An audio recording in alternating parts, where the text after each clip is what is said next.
هاعمل معاكم النهارده تورته تزيين رقيق وبسيط جدا. اول حاجه كده نسمي الله ونصلي على الرسول. اللهم صل وسلم وبارك على سيدنا محمد وعلى اله وصحبه اجمعين.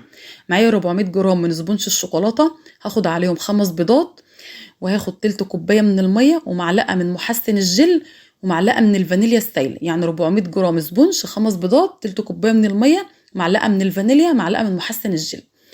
هضرب الخليط كده لمدة 7 دقايق لحد ما يتماسك ويكون في لمعة كده، اعرفي ان الخليط بتاعك كده تمام اتضرب كويس. بعد كده معايا صينية مقاس 22، بلدت الفرشة كده بالسبونج وبدأت ابطن الصينية بالشكل ده كده. وبعد كده احط فيها ورق من الزبدة، ولو ما عندكيش ورق زبدة بقولك كده كل فيديو حطي ورق زبدة او ورق خبز، لو الاتنين مش متاحين عندك ما تقفيش على حاجة معينة. هنجيب مكعب زبدة وهندهن الصينية ونفضي فيه السبونج. خلاص هنبطن الصينيه بالشكل ده. انا مشغله الفرن، اول ما باجي اشتغل في الاسبونج بشغل الفرن على درجه حراره 170. بدخل الاسبونج على الرف اللي في النص، بيقعد معايا من 45 ل 50 دقيقه. بفتح عليه بعد نص ساعه، بختبره كده بالخله او بعود من بتاع الشيش طاووق. شايفين الاسبونج ما شاء الله، شايفين اللمعه اللي فيه ومتماسك جامد كده.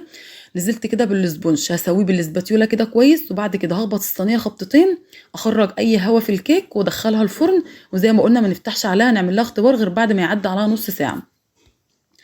خلاص هاخد كوبايتين من الكريم شانتيه، وهاخد عليهم معلقتين من الباستري كريم، والباستري كريم طبعا بيطعم الكريمه معاكي وبيفرق في الطعم.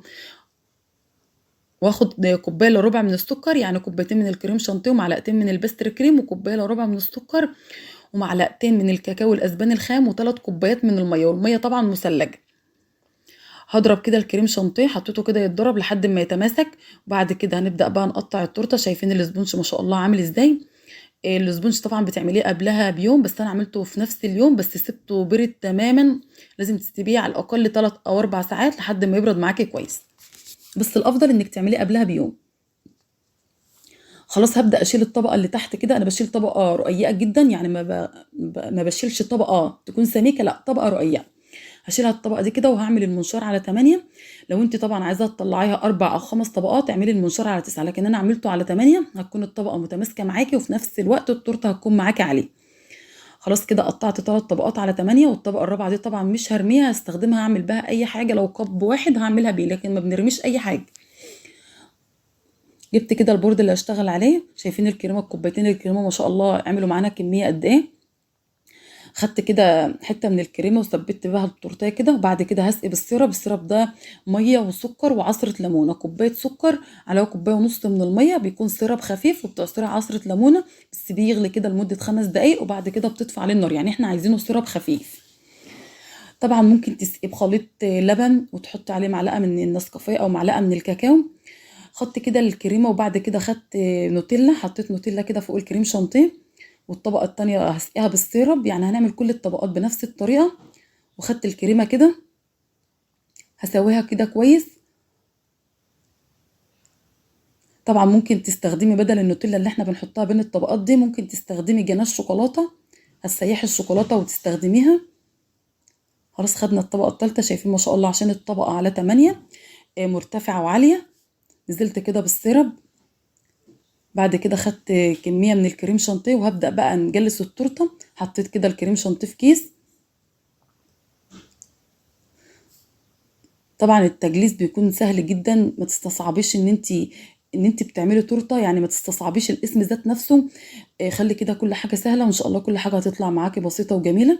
شايفين بدات افرده بالشكل ده كده، يعني فردت كده شكل عشوائي لحد ما اظبط. جبت الاسكلبر وهبدا بقى اساوي التورته بالشكل ده. شايفين ما شاء الله بتفضلي تساوي اي حاجه فيها فراغات او هواء او اي حاجه، حطي كريمه واسحبي كده بالاسكلبر هتتساوي وتبقى جميله معاكي. شايفين ما شاء الله مش باين من الكيك اي حاجه، ساوي كويس.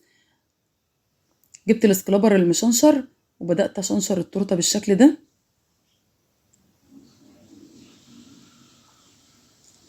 هنضف البورد، جبت منديل كده وهبدا انضف البورد كويس. حسيت ان الحته دي مش مظبوطه فعدت عليها، مفيش اي مشكله خالص. ده زبده لوتس، حبيت ان انا اغير، ببقى احط اللي هو النوتيلا او جناش الشوكولاته اعمل بيه الدريبات، بس انا حبيت ان انا اعمل بزبده اللوتس.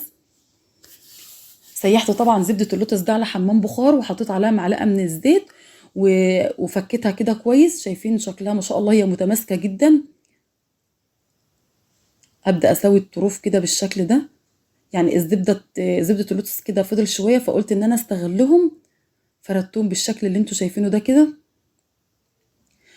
دي مربى حليب، بس طبعا كانت عايزة تتحط في التلاجة شوية او في الفريزر لمدة 5 دقايق، لانها كانت بتشد. شايفين بتشد ازاي؟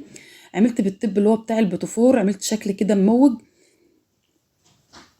خلاص شايفين شكلها ما شاء الله، قلت لكم التزيين بتاعها بسيط ورقيق.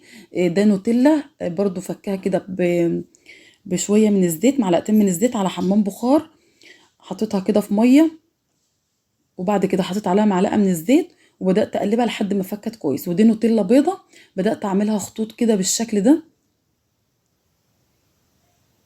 وجبت الخله وعملت الشكل اللي هو المتعارف عليه ده كده. شايفين ما شاء الله، قلت لكم شكلها رقيق جدا وشغلها بسيط وهادي.